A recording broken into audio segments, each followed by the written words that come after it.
kembali ke Quran. Tujuan dari Isra Mi'raj ini kan sudah difirmankan oleh Allah dalam surat Al-Isra ayat 1. Ayat ini tidak ada kita menerima informasi bahwasanya Rasulullah diberangkatkan Isra Mi'raj ini dengan tujuan menerima perintah sholat. Dalam hadisnya pun jelas, Malaikat Jibril turun mengajarkan Rasulullah waktu-waktu sholat serta cara-cara sholat. 8 tanggapan terhadap apa yang dinyatakan oleh beliau tersebut. Yang pertama, selain Al-Quran, dalam Islam yang menjadi rujukan utama adalah hadis Nabi SAW. Ulama bersepakat bulat bahwa dasar atau asas agama ini sumber hukumnya selain Al-Quran adalah hadis Nabi SAW. Artinya ketika seseorang mengingkari hadis Nabi SAW yang hadisnya sahih dan maknanya sharih atau jelas, maka dia telah menolak asas daripada agama ini. Dan tidak ada yang melakukan dari kelompok umat Islam manapun kecuali kelompok inkar sunnah. Yang kedua, ada beberapa hadis Nabi SAW yang secara sahih dan sharih menyebutkan tentang bahwa Isra wal Mi'raj itu berkaitan dengan sholat 5 waktu. Di antaranya adalah hadis Abdullah bin Mas'ud, disebutkan oleh Imam Muslim dalam sahihnya, di mana beliau berkata, fa'u'tiya Rasulullah sallallahu alaihi wasallam salasan, u'tiya salawatil khams, wa u'tiya khawatimi suratil Baqarah, wa ghufira liman lam yusyrik billah min ummatihi syai'a. Diberikan kepada Rasul alaihi salatu wasallam saat beliau di Isra Mi'rajkan 3 perkara.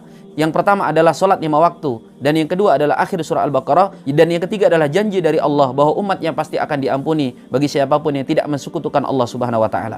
Hadis yang kedua adalah hadis masyhur, yaitu riwayat ketika Nabi kita SAW mendapatkan syariat sholat 5 waktu yang awalnya 50 waktu, yang kemudian berdasarkan saran dari Nabi Musa alaihissalam, Rasul kemudian mendapatkan keringanan. Dan tentang hadis ini pun sudah saya bahas secara khusus. Yang ketiga, apa yang tidak disebutkan dalam Al-Quran dari syariat agama kita ini disebutkan dalam hadis-hadis Nabi SAW. Dan dalam Quran kita juga tidak mendapatkan tata cara sholat secara khusus. Semua informasi detail tentang sholat kita dapatkan dari hadis-hadis Nabawi. Yang keempat, syariat sholat itu memang sudah ada sejak awal Rasulullah diutus. Hanya ulama berbeda pendapat tentang tata cara sholat, bagaimana sholatnya kaum muslimin sebelum ada syariat sholat 5 waktu. Sebagian ulama berpendapat sholatnya adalah sholat malam, berdasarkan firman Allah Subhanahu wa taala, "Qumil laila illa qalila." Maka bangunlah kalian di waktu malam dan sholatlah kalian meskipun sedikit. Sedangkan sebagian ulama berpendapat bentuk sholat yang wajib kala itu adalah di pagi dan di sore hari. Dan sifat syariat memang seperti itu. Ada yang bersifat berangsur-angsur. Puasa Ramadan misalnya, sebelum ada syariatnya, kaum muslimin sudah terbiasa berpuasa. Tetapi puasanya bukan sebulan penuh, tetapi berpuasa di hari-hari tertentu. Dan siapapun yang memahami tentang tabiat agama ini akan tahu bahwa syariat Islam ini diturunkan secara bertahap atau berangsur-angsur. Yang kelima, pensyariatan sholat 5 waktu yang berkaitan dengan peristiwa Isra wal Mi'raj ini difatwakan oleh seluruh ulama kaum muslimin.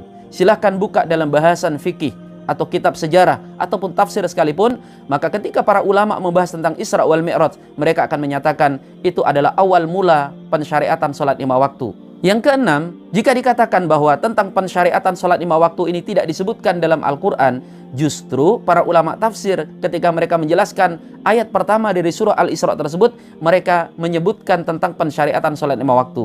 Silahkan dibuka dalam tafsir Ibnu Katsir, dalam tafsir At-Tabari, dan tafsir para ulama lainnya. Maka menolak hadis-hadis Nabi SAW yang menyebutkan bahwa pensyariatan sholat 5 waktu itu di saat Isra wal Mi'raj justru bertentangan dengan tafsir para ulama. Dan yang ketujuh, tentang hadis Jibril alaihissalam yang mengajarkan kepada Nabi alaihissalam tentang waktu-waktu sholat dan tata cara sholat, itu telah dijelaskan oleh para ulama. Dan ini tidak bertentangan. Para ulama misalnya menyatakan Jibril mengajari itu di waktu pagi setelah beliau di Isra Mi'rajkan. Kita bisa temukan keterangan ini dalam Musannaf Abdul Razak. Dalam sirah kita bisa temukan dalam sirah Ibnu Ishaq. Dalam kitab syarah hadis, hal yang sama juga disebutkan oleh Al-Imam Ibnu Hajar Al-Asqalani dalam kitab beliau Fathul Bari. Maka mempertentangkan antara Jibril mengajarkan kepada Rasulullah SAW tata cara sholat dengan hadis-hadis Isra wal Mi'raj menunjukkan ketidakpahaman terhadap hadis Nabi SAW. Karena hadis itu kaidahnya sebelum dipertentangkan, dia harus dikompromikan. Barulah kemudian setelah tidak bisa dikompromikan, dicari mana hadis yang lebih valid dan bisa diunggulkan dalam sebuah permasalahan. Yang kedelapan, ini selaras dengan hadis lainnya, yaitu di mana ketika Ummul Mukminin Aisyah menyebutkan tentang pensyariatan sholat 5 waktu, beliau mengatakan bahwa syariat sholat 5 waktu itu dimulai setelah Rasul SAW hijrah. Dan kalau secara urutan sejarah, memang Rasul SAW di Isra Mi'rajkan menurut sebagian pendapat beberapa waktu menjelang beliau hijrah ke kota Madinah. Sehingga nyambung antara apa yang dituturkan oleh Ummul Mukminin Aisyah tentang rentetan pensyariatan sholat 5 waktu dengan hadis-hadis Isra wal Mi'raj yang memang menjelaskan di sanalah Rasul SAW mendapatkan mandat sholat 5 waktu.